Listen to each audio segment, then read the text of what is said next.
The 5th of January 1942, Tokyo is celebrating. One man isn't. He's already counting down the months to peace or disaster. On the 5th day of that new year, victory chants rolled through Tokyo like a tide. Reports from the Philippines, Malaya, and the Dutch East Indies glowed with success.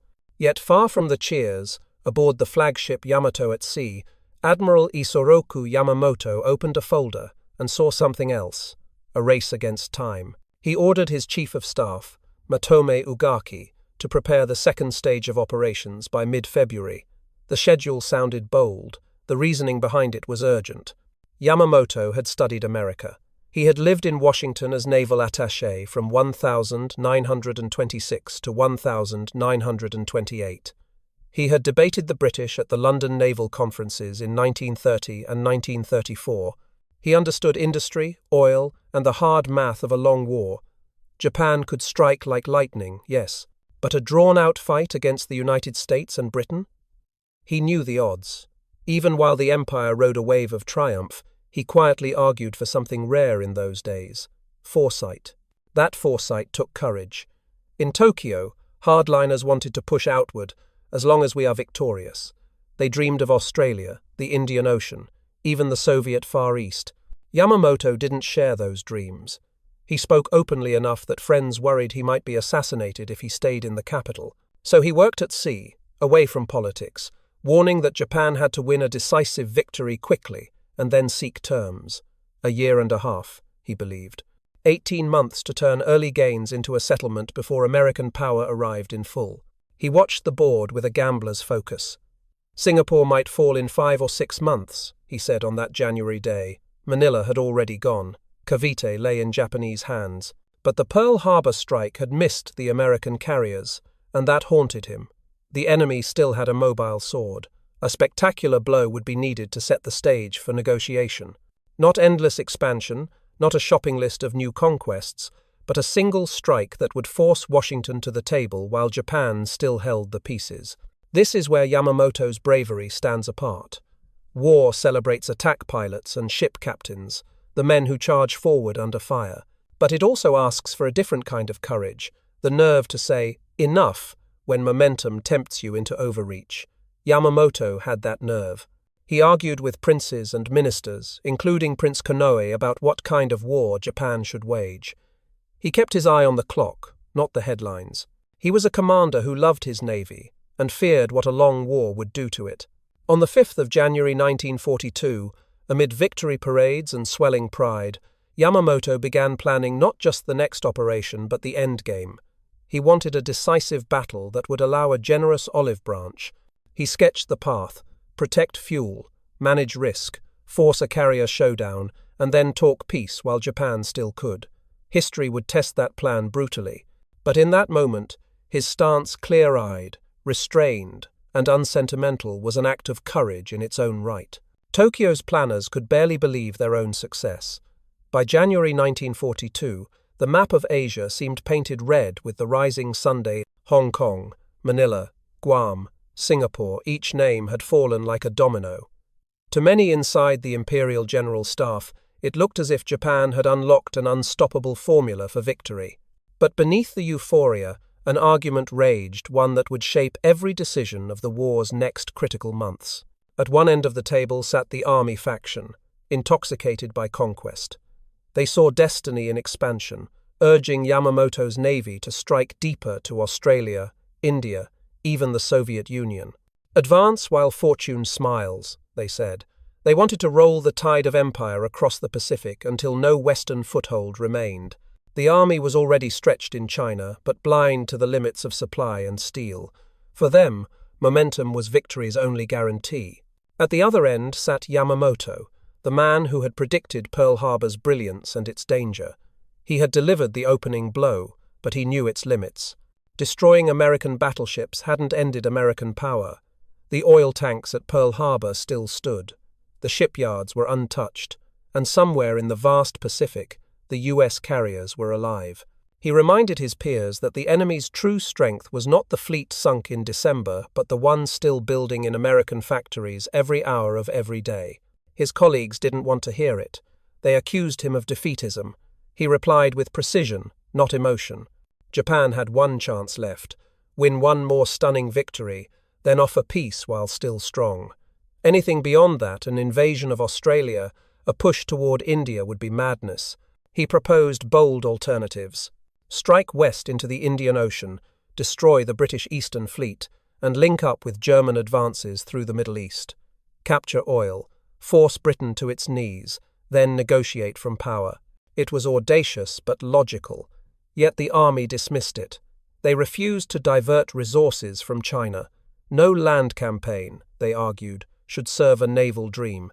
So Yamamoto turned to another idea, one that would soon decide the fate of the Pacific: lure the American carriers into a trap. He called it Operation MI, a strike at Midway Island, destroy the carriers there, occupy the island, and make Hawaii helpless. Then, perhaps, America would bargain. In February, as Singapore fell and Bataan neared collapse, the plan took shape. Yamamoto's staff outlined two operations. Operation AL would seize the Aleutian Islands in Alaska, threatening the U.S. mainland. Operation MI would attack Midway, 1,300 miles northwest of Honolulu. Together they would stretch the Americans thin, forcing their carriers into battle on Japanese terms. It was strategy wrapped in psychology: force the enemy to defend, then annihilate him. But in Tokyo, tension deepened. The Naval General Staff doubted the plan. They wanted to hit Australia instead, cutting off the Allies' southern base. Australia was large, symbolic, and vulnerable. If occupied, it would sever America's supply lines and leave the South Pacific isolated. Army officers already drafted occupation plans for Sydney and Brisbane. Yamamoto rejected it outright. Too big, too slow, too dull. He wanted spectacle, something that would stun Washington into negotiation. To end a war, you must strike at the heart, he said. Capturing empty territory wasn't enough. He needed to break America's will. Then came the 18th of April, 1942. 16 B-25 bombers lifted off from the deck of the USS Hornet under Lieutenant Colonel Jimmy Doolittle. They flew across the Pacific and bombed Tokyo. The material damage was light. The psychological shock was volcanic. The imperial capital, the sacred homeland, had been touched. In one morning, Yamamoto's quiet warnings became prophecy. Japan's military, so certain of invulnerability, now realized that America could reach their home islands. Yamamoto didn't rejoice. He understood the meaning instantly. The Americans weren't broken, they were awakening. The soft enemy was hardening into something relentless. The Doolittle Raid ripped through the Japanese command like a thunderclap. Civilian leaders panicked. Army officers demanded retaliation. Yamamoto seized the moment to push through his Midway plan.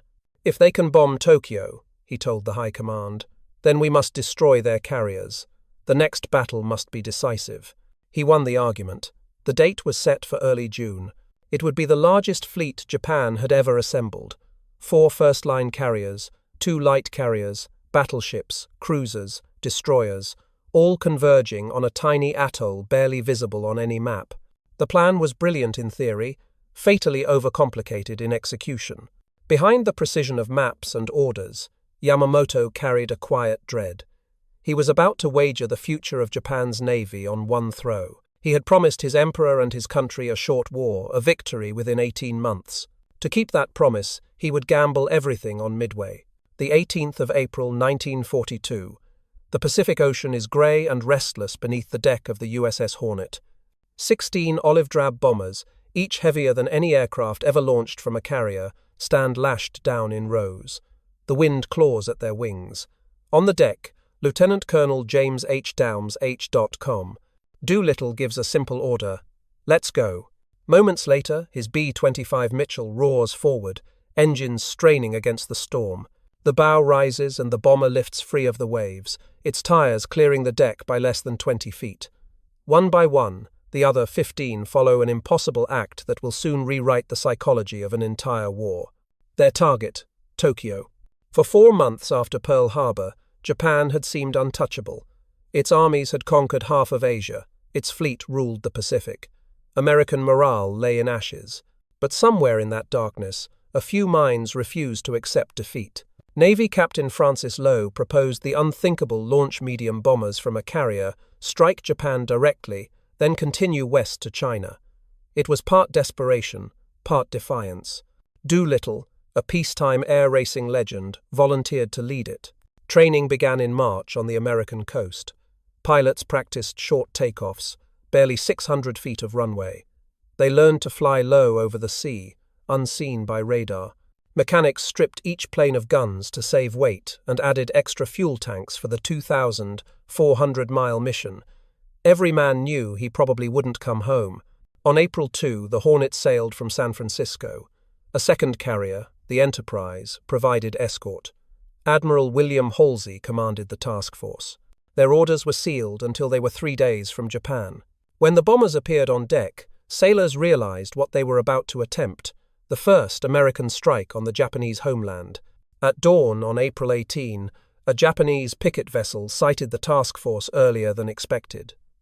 There was no choice but to launch immediately, hundreds of miles short of the planned range. The crews knew it meant running out of fuel before reaching China. No one hesitated. 3 hours later, Tokyo's air raid sirens wailed. B-25 seconds thundered in at rooftop height, scattering leaflets and bombs across the city. Explosions rippled through the capital power stations, shipyards, oil tanks. The physical damage was minor. The emotional impact was seismic. The Emperor's subjects, told that Japan's skies were inviolable, now watched American aircraft roar overhead. Doolittle's crews pressed on across the East China Sea, most ditching or crash-landing in the dark. Some were rescued by Chinese villagers. Others were captured by Japanese troops. 3 were executed. 1 died in captivity. Doolittle himself parachuted into a rice field and thought the raid a failure. In truth, it was a strategic masterstroke. For the United States, it was proof that the war could still be fought. Newspapers back home blazed with headlines: "Tokyo bombed, spirits soared." In Tokyo, the reaction was the opposite. Shock turned to fury. The Japanese military, humiliated that foreign bombers had struck their capital, demanded immediate vengeance. Admiral Yamamoto understood the danger better than anyone. The Doolittle Raid had done what months of cautious argument could not silence the doubters. Now every general, every politician, wanted to crush America's carriers once and for all. Yamamoto finally had approval for the plan he'd been urging: Operation MI, the attack on Midway. But with that approval came deadly overconfidence. The Japanese High Command convinced itself that the raid had been launched from Midway itself, not from carriers. They believed seizing the atoll would remove the threat forever. Yamamoto's calculation that he could lure the American fleet into a trap seemed flawless on paper. He would approach from multiple directions, overwhelm Midway's defenses, and annihilate whatever carriers came to defend it. Yet hidden in those confident plans were fatal weaknesses: divided forces, long communications lines, and a crippling assumption that the Americans were still reeling. They weren't. The Doolittle Raid had awakened them. Across the Pacific, shipyards were alive with new carriers. Codebreakers in Hawaii were listening. The tide of the war was already beginning to turn. What began as 16 bombers rising from a wet deck would lead, less than 2 months later, to the most decisive naval battle of the 20th century. The 4th of June 1942, the Pacific is calm, deceptively so. Beneath that silence, 2 fleets, 1 American, 1 Japanese, are converging toward an atoll no larger than a few square miles of sand and coral: Midway. The Empire of Japan comes in strength. 4 first-line carriers, Akagi, Kaga, Soryu, and Hiryu, steam toward battle with over 200 aircraft and the finest pilots in the world. Yamamoto himself commands from the giant battleship Yamato, hundreds of miles behind, confident that his plan will deliver the decisive victory he has promised his emperor. But what Yamamoto doesn't know is that his plan is already broken. In Pearl Harbor, American codebreakers led by Commander Joseph Rochefort have cracked Japan's naval cipher. They know that AF, the mysterious target mentioned in intercepted messages, means Midway. Admiral Chester W. Nimitz, calm and methodical, sets his trap. He sends out every available carrier, Enterprise, Hornet, and the hastily repaired Yorktown. Their orders are simple: ambush the Japanese strike force and defend Midway at all costs. At dawn on June 4, Japanese bombers sweep over the atoll. Anti-aircraft guns roar back, tracers cutting the sky. Fuel depots burn, but the runways hold. As the first wave of planes returns to their carriers, the Japanese commanders debate their next move should they prepare a second strike on Midway or rearm for carrier battle if American ships are near. Conflicting orders spread across flight decks. Torpedoes are removed, bombs reloaded, then changed again. Hangars fill with fuel hoses and stacked munitions. It is the most dangerous moment in naval warfare. Armed aircraft, refueling, open to the slightest spark. At 7:55 a.m., a Japanese scout plane spots American ships to the northeast. The report arrives late, garbled. Still, Vice Admiral Chuichi Nagumo orders his carriers to rearm yet again, switching from land bombs back to anti-ship torpedoes. That hesitation, 40 fateful minutes, will decide the Pacific War. From the north, American torpedo squadrons begin their suicidal runs. Outdated TBD Devastator planes crawl toward the Japanese formation at barely 100 knots. They are cut to pieces. Of 41 torpedo bombers, 35 are shot down. Not one scores a hit. The sea is littered with burning wreckage. Yet their sacrifice achieves something no one could see from above. It drags the Japanese fighters down to wave-top level, leaving the skies above unguarded. At 10:20 a.m., 3 squadrons of SBD Dauntless dive bombers from the Enterprise and Yorktown arrive overhead, guided by luck, instinct, and a single fateful sighting from pilot Wade McCluskey. They roll over into their dives. In seconds, the Pacific turns to fire. Bombs crash through decks soaked in gasoline and ordnance. Akagi, Kaga, and Soryu erupt in pillars of flame. Within 5 minutes, 3 of Japan's 4 great carriers are mortally wounded. The elite aircrews who began the war at Pearl Harbor die with their ships. For a brief, vengeful moment, the Japanese strike back. Planes from Hiryu find Yorktown and cripple her with bombs and torpedoes. But the American carrier refuses to sink. Damage crews fight for hours, keeping her afloat. In the afternoon, American bombers find Hiryu. 2 direct hits ignite her flight deck. By nightfall, she too is burning. The ocean glows with the light of 4 dying giants. Aboard Yamamoto receives the reports. His decisive battle has turned to catastrophe. 4 carriers destroyed, over 300 aircraft lost, thousands of irreplaceable pilots gone. For Japan, it is not just a defeat, it is the shattering of illusion. The Imperial Navy will never again regain the initiative in the Pacific. For the Americans, it is redemption. Just 6 months after Pearl Harbor, the same carriers that escaped destruction there have annihilated the very fleet that attacked them. The balance of power in the Pacific tilts irreversibly. In Tokyo, the truth is hidden. Newspapers report a victory. The public is told nothing of the disaster. Even many army leaders are kept ignorant. But among the officers who know, the mood is grim. The Doolittle Raid had been the first crack in Japan's invincibility. Midway smashes it open. For Yamamoto, the victory he had once dreamed would end the war has instead doomed it. His decisive battle has achieved the opposite of its intent. Instead of forcing America to negotiate, it has awakened an enemy that now knows it can win. The 7th of August, 1942. Dawn breaks over the Solomon Islands. The sea lies still, hiding 75 Allied ships creeping toward a forgotten strip of jungle and sand Guadalcanal. For the first time since Pearl Harbor, America is on the offensive. The men aboard those transports are young, untested, and frightened. Most have never seen combat, but they carry the weight of Midway's victory behind them, and the burden of proving it wasn't luck. On the beaches below, the enemy is waiting, though not as ready as the Americans fear. The Japanese garrison is small, mostly construction troops building an airfield at Lunga Point. They are unaware that warships, carriers, and marines are converging in the pre-dawn mist. At 5:30 a.m., the first guns of the cruiser Quincy thunder. Flames leap along the coast. At 9, U.S. Marines hit the shore.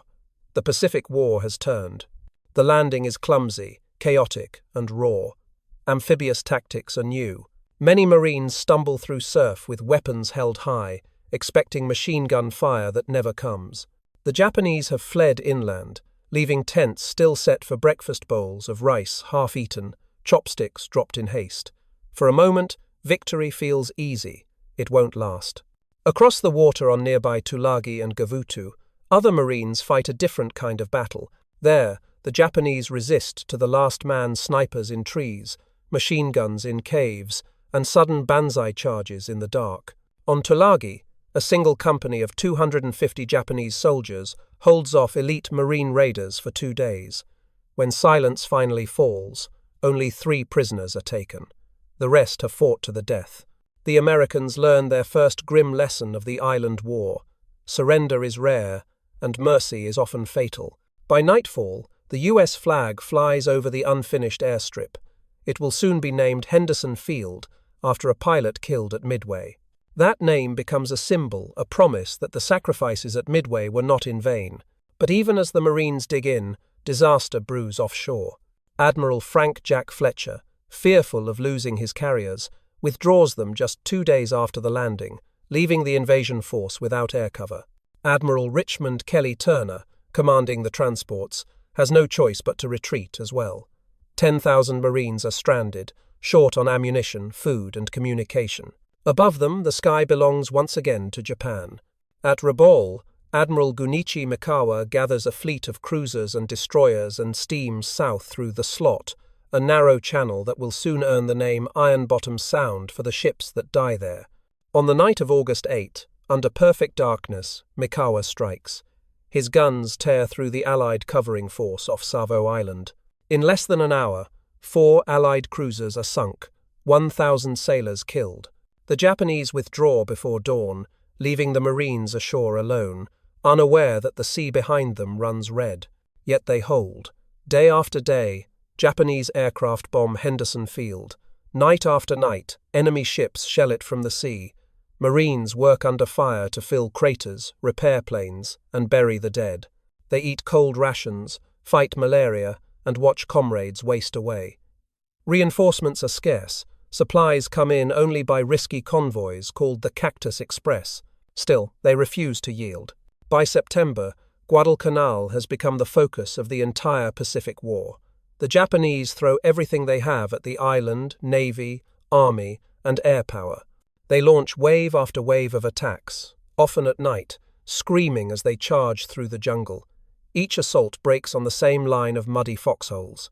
At a ridge later called Bloody Ridge, Colonel Merritt Red Mike, Edson and his Marines fight hand-to-hand through the night, holding the hill by inches. When morning comes, their line still stands. The battle rages for 6 months. Every victory costs blood. Every supply ship risks death. The Japanese lose thousands trying to retake the airfield. Their convoys, called the Tokyo Express, are shattered by American planes and submarines. At sea, both sides trade blows in savage night battles. Savo Island, Cape Esperance, Tassafaronga. The waters around Guadalcanal glow with burning oil and drifting wrecks. By February 1943, Japan finally concedes defeat and evacuates the last of its troops. The cost has been staggering: over 30,000 Japanese dead, more than 7,000 Americans. But the outcome is undeniable. For the first time, the Allies have taken and held ground once claimed by the Rising Sunday. Guadalcanal becomes more than a name. It becomes a measure of endurance. The Marines who survive call themselves the Old Breed, and future soldiers will look back on that island as the place where the impossible began to feel possible. From that moment on, Japan's empire begins to shrink. Island by island, mile by mile, the Allies push north. The Doolittle Raid had lit the spark. Midway had turned the tide. Guadalcanal proved that America would not stop until the war was won.